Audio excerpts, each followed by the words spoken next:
The fact that Allah is the moon god explains why the primary symbol of Islam is the crescent moon.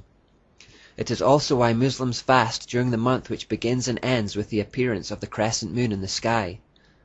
What about the star that so often accompanies it? This is an adaptation of the old symbol for the sexual joining of the male and female deity. These are Egyptian and Babylonian examples. Islam has adopted other important features and rites that betray its pagan roots. Mecca, the holy city of Islam, was also the center for pagan religions of pre-Islamic Arabia, for example.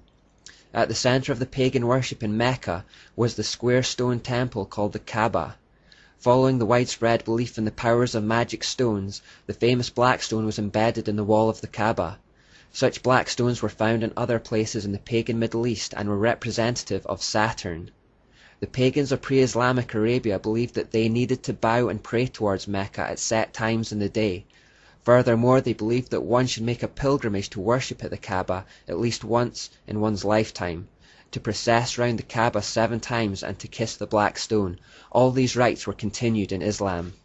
The Quraysh tribe saw to it that all manner of different religions were allowed in the Kaaba, so as to extend the influence of Mecca as a center for many religions.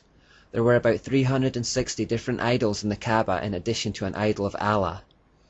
Today we find the black cube, which originally represented Saturn, all over the world.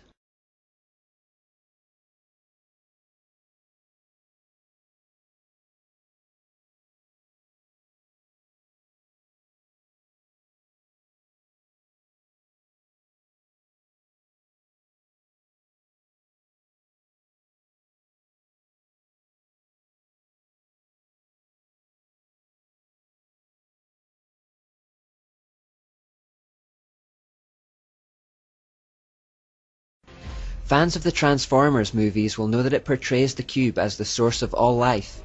In that movie, both Decepticon and Autobot, good and evil, comes from this one force. The same philosophical idea is found in many other movies like Star Wars, Harry Potter and Wizard of Oz.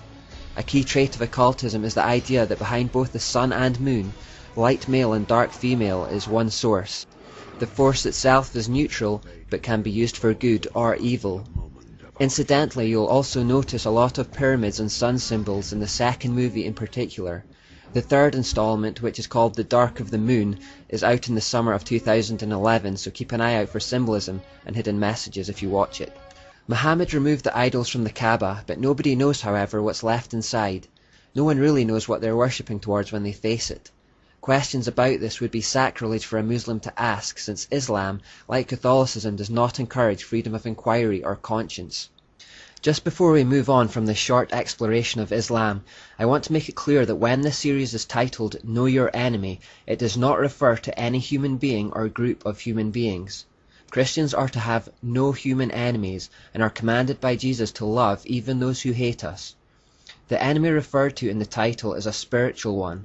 As Ephesians 6:12 says, "For we are not fighting against flesh and blood enemies, but against evil rulers and authorities of the unseen world, against mighty powers in this dark world, and against evil spirits in the heavenly places."